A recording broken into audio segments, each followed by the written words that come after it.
हम्म। Hello student, स्वागत है हमारे YouTube channel DK study centre में। और सबसे पहले जो है हम आपको बता दें कि 10 दिन से जो है हमारी वीडियो नहीं आ पा रही थी। तो उसका कुछ जो है रीज़न था कि हमारे विद्यालय में व्यस्तता था, जो एग्ज़ाम चल रहा था। तो इस वजह से जो है कुछ वीडियो नहीं बन पा रही थी। तो अब धीरे धीरे समय निकाल रहे हैं। तो जैसे जैसे समय निकालेंगे आपको वीडियो बना करके डालते रहेंगे। तो आप लोग प्लीज़ आप लोग चैनल से जुड़े रहिए और बने रहिए, ठीक है। तो देखिए, आज हम आप लोगों के लिए लाए हैं 11वीं क्लास के रसायन विज्ञान में, ठीक है। दूसरा चैप्टर है परमाणु संरचना, जिसमें हम लोग पढ़ने वाले हैं बहुत ही इंपॉर्टेंट टॉपिक परमाणु मॉडल, ठीक है। देखिए, परमाणु मॉडल क्या होता है कि यहाँ पे परमाणु मॉडल 4 प्रकार के होते हैं। पहला होता है थॉम्सन का परमाणु मॉडल, या इसी को कहते हैं थॉम्सन का परमाणु मॉडल, ठीक है। दूसरा होता है रदरफोर्ड का परमाणु मॉडल। तीसरा होता है नील्स बोर का परमाणु मॉडल। और चौथा एक खोज हुआ है सोमरफील्ड का परमाणु मॉडल, ठीक है। देखिए, तो सबसे पहले हम लोग पढ़ेंगे थॉम्सन का परमाणु मॉडल, ठीक।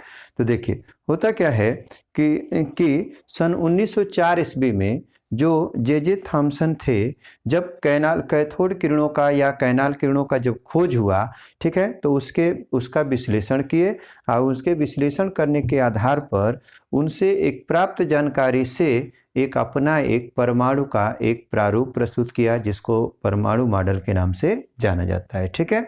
और यह परमाणु क्या कहता है कि परमाणु जो होता है एक विद्युत उदासीन गोलाकार भाग होता है, जो धनावेशित कणों से मिलके बना होता है। लेकिन उनमें इलेक्ट्रॉन जो होते हैं वो जगह जगह तरबूज के बीज के समान धसे होते हैं। अर्थात इन्होंने क्या बताया कि परमाणु जो होता है एक विद्युत उदासीन गोलाकार भाग होता है, ठीक है। और यह जो है किससे मिलके बना है, तो यह जो है धनावेशित कणों से मिलके बना होता है, ठीक है। मान लीजिए इसमें आपका आ जाएगा धनावेशित कण, ठीक है। देखिए, ये जो है धनावेशित कणों से मिलके बना है।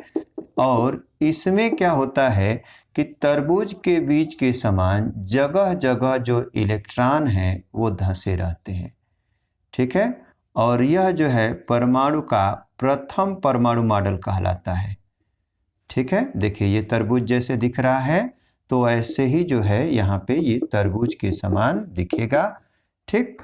और यह जो है धनावेशित कणों से मिलके बना है, और इसमें ऋणावेशित कण जगह जगह तरबूज के बीज के समान धंसे रहते हैं, ठीक है। और यह परमाणु विद्युत उदासीन होता है, क्योंकि इसमें जितने इलेक्ट्रॉन होते हैं उतने ही प्रोटॉन होते हैं, ठीक है। लेकिन इसमें कमी क्या थी कि बाद में जब रदरफोर्ड का, ये हम कह सकते हैं कि रदरफोर्ड का जब प्रयोग आया, जो नाभिक की खोज किए, तो उन्होंने क्या किया, आपको जैसा कि आपको पिछले वीडियो में बताया गया है कि रदरफोर्ड ने, ठीक है, एक सोने की पतली चादर लिए, ठीक है, इस पे एल्फा कणों का बमबारी कराए, यानी बौछार कराए, ठीक है। तो कुछ एल्फा कण वो जैसे ही गए थे वो विपरीत दिशा में वापस लौट आए, और कुछ एल्फा कण 90 अंश से भी कम डिग्री पे, कम कोण पे रिटर्न हो गए, विक्षेपित हो गए। और कुछ एल्फा कण 90 अंश से अधिक कोण पर विक्षेपित हो गए। लेकिन कुछ ही जो एल्फा कण थे वो आर पार निकल गए, ठीक है। तो उससे उन्होंने निष्कर्ष निकाला कि चूंकि एल्फा कण क्या होता है, धनावेशित होता है, ठीक है। एल्फा कण क्या होता है, धनावेश होता है, ठीक है। और इसमें एक वैज्ञानिक थे क्लार्क मैक्सवेल, ठीक है ना। तो जो क्लार्क मैक्सवेल थे, उन्होंने बताया था कि कभी भी अगर दो समान आयन रहेंगे तो वो एक दूसरे को क्या करेंगे, प्रतिकर्षित करेंगे। यानी इसमें क्या लगाएंगे, प्रतिकर्षण, ठीक है, बल लगाएंगे, माने एक दूसरे को दूर हटाएंगे, ठीक है। लेकिन वहीं पे जब एक विपरीत आवेश रहेंगे, यानी एक प्लस रहे और एक माइनस रहे, या एक माइनस रहे और एक प्लस रहे, तो एक दूसरे क्या करेंगे, आकर्षण बल लगाएंगे, ठीक है ना, आकर्षण बल। देखिए, तो आकर्षण बल क्या होता है कि जो एक दूसरे को क्या करे, पास खींचे। ठीक है, एक दूसरे के पास पास खींचे तो उसे कहते हैं आकर्षण बल। और जो एक दूसरे को दूर हटाए, मतलब दोनों एक दूसरे के कट्टर दुश्मन, मतलब जैसे ही पास में आए दोनों एक दूसरे को दूर हटा दें तो उसे क्या कहते हैं, प्रतिकर्षण। ठीक है, तो क्लार्क मैक्सवेल ने बताया था कि जब धनावेशित कणों को, यानी देखिए उससे इन्होंने क्या देखा कि रदरफोर्ड ने बताया कि भाई यहाँ पर जब भी एल्फा कण की बमबारी कर रहे हैं तो ये वापस लौटा रहे हैं। इसका मतलब ये है कि इसके बीच में कुछ तो धनावेशित कण हैं जो क्या कर रहे हैं, इसको बाहर प्रतिकर्षण बल लगा करके बाहर भेज दे रहे हैं। ठीक है, जैसे मान लीजिए कभी कभी क्या होता है कि आप अपने दोस्त को बुलाने जाते हैं, ठीक है, क्रिकेट खेलने के लिए या कहीं जाने के लिए, और जैसे ही आप बुलाते हुए जाएं और जाने के बाद आपका क्या करें, जैसे जा रहे हैं और सामने ही उसके पिताजी दिख गए तो आप क्या करते हैं, जैसे ही आप जा रहे हैं वैसे ही रिटर्न होकर तुरंत वापस चले आते हैं। या अगर मान लीजिए कि उसके पिताजी अगर कहीं साइड में दिख रहे हैं तो जैसे ही आपके साइड में दिखाई दिए तुरंत आप कट के निकल जाते हैं, या इस साइड देखे तो इस साइड कट के निकल जाएंगे। लेकिन अगर उसके उस बच्चे के जो पिताजी हैं, वो मान लीजिए कि वो बच्चा का जो पिताजी हैं वो कहाँ पे हैं, वो यहाँ पे हैं और आप जा रहे हैं साइड में तो साइड से कट के निकल जाएंगे। लेकिन अगर मान लीजिए उसके पिताजी यहाँ पर हैं और आप बहुत दूर जा रहे हैं, जिससे कि आपका दोस्त यहाँ से देख ले आपको, लेकिन आपको उसके पिताजी से कोई फर्क नहीं पड़ा क्योंकि आप सीधे जा रहे हैं, बस आपका दोस्त देख लिया उसके बाद से वो भी चल देगा। ठीक है, तो सेम वही चीज यहाँ पर है। ठीक है ना, कि यहाँ पर क्या होता है कि इन्होंने पता लगा दिया कि जब भी हम एल्फा कण डाल रहे हैं तो एल्फा कण तो पहले से हमको पता है कि धनावेशित होते हैं।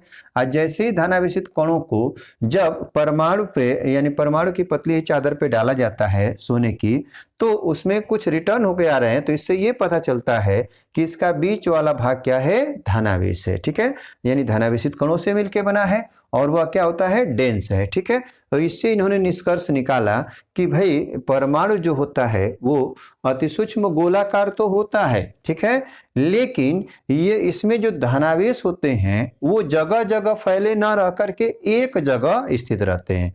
ठीक है, जैसे कि थॉमसन ने बताया था कि परमाणु गोलाकार होता है और वह पूरा भाग धनावेशित कणों से मिलकर बना होता है, जबकि इसमें ऋणावेशित कण तरबूज के बीच के समान जगह जगह धंसे रहते हैं। लेकिन इन्होंने क्या बताया कि नहीं, ऐसा नहीं है, परमाणु गोलाकार जरूर होता है लेकिन उसमें जो ऋणावेश होता है, यानी ऋणावेशित कण है जिसको इलेक्ट्रॉन बोलते हैं, वह क्या होता है कि परमाणु के नाभिक के चारों ओर पाया जाता है। ठीक है, जबकि जो प्रोटॉन होता है यानी धनावेशित कण है उसके बीच वाले छोटे से भाग में एक जगह स्थित रहते हैं।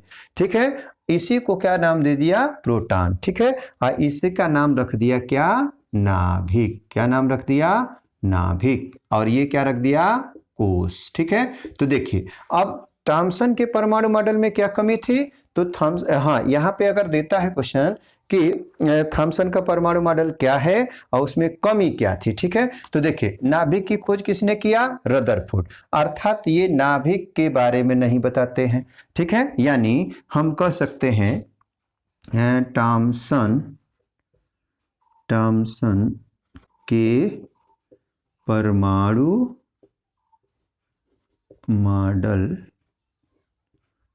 मॉडल में कमी। ठीक है, तो देखिए इसमें पहला हो जाएगा कि यह, ठीक है, परमाणु नाभिक के बारे में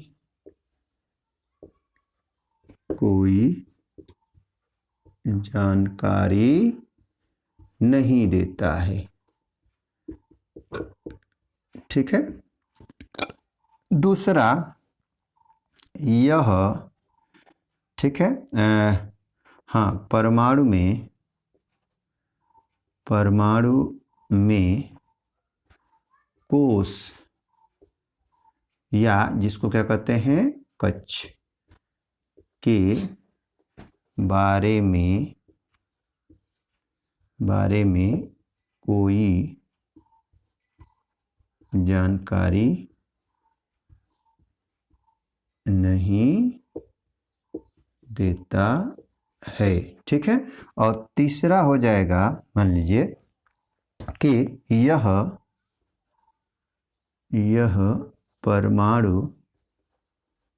परमाणु स्पेक्ट्रम की व्याख्या नहीं करता है। ठीक है, तो देखिए होता क्या है कि आपके बुक में केवल यही दिया है परमाणु स्पेक्ट्रम में। देखिए तो होता क्या है कि परमाणु जो होता है यहाँ पे धनावेश नाभिक होता है, इसके चारों ओर विभिन्न आकार के में निश्चित वृत्तीय कक्षाएं पाई जाती हैं। ठीक है, इसी को क्या बोलते हैं, कोष बोलते हैं। ठीक है, जिसको हम KLMNOP से दिखाते हैं। ठीक है, तो ये कोष के बारे में नहीं बताता है। ठीक है, अब देखिए अगर कोई इलेक्ट्रॉन है और एक कोष से, ठीक है, एक कोष से दूसरे कोष में जाता है या दूसरे से पहले में आता है, तो इसी कुदान के रास्ते को ही क्या कहते हैं, इसी को स्पेक्ट्रम कहते हैं। जैसा कि आप लोग इसमें देखते होंगे कि क्या बोलते हैं, कोई ऑपरेशन जो है ऑपरेशन थिएटर में, तो इसमें कुछ ऐसे चलता है। देखिए ऐसे हुआ, ऐसे रीडिंग टाइप का है ना, उन्हें इसे चलता है। यही रीडिंग अगर एक लाइन का हो जाता है तो डॉक्टर सॉरी बोल के और आपको रिटर्न कर देता है कि ये मरीज अब जो है नहीं बचेगा। तो ये जो होता है ये क्या कहलाता है, स्पेक्ट्रम कहलाता है। ठीक है, और ये जिसमें रिकॉर्ड किया जाता है उसको बोलते हैं स्पेक्ट्रोफोटोमीटर। ठीक है, तो देखिए हाँ, थॉमसन ने बताया था कि परमाणु जो होता है एक गोलाकार भाग होता है जो धनावेशित कणों से मिलके बना होता है। परमाणु विद्युत उदासीन होता है क्योंकि इसमें जितने इलेक्ट्रॉन होते हैं उतने ही प्रोटॉन होते हैं। ठीक है, और इसमें परमाणु जो होता है हम कह सकते हैं कि गोलाकार भाग होता है, धनावेशित कणों से मिलकर बना होता है, और इसमें इलेक्ट्रॉन जो होते हैं वो जगह जगह तरबूज के बीज के समान धंसे होते हैं, और इसी कारण इसका नाम जो दिया गया है क्या बोलते हैं, रदरफोर्ड का क्या बोलते हैं, थॉमसन का तरबूज मॉडल। ठीक है, यानी परमाणु का तरबूज मॉडल, या इसको हम बोलते हैं प्लम पुडिंग मॉडल। ठीक है, और देखिए इसमें क्या हुआ कि थॉमसन के परमाणु मॉडल में कमी क्या थी, तो आपके बुक में दिया है कि यह परमाणु मॉडल, ठीक है, परमाणु स्पेक्ट्रम की व्याख्या करने में व्याख्या नहीं करता है। दूसरा, यह परमाणु में कोष या कक्ष के बारे में कोई जानकारी नहीं देता है, तथा परमाणु नाभिक के बारे में कोई जानकारी नहीं देता है। ठीक है, तो उम्मीद है ये वीडियो पसंद आएगी, और कल जो है आपको पढ़ाया जाएगा रदरफोर्ड का परमाणु मॉडल। ठीक है, धन्यवाद।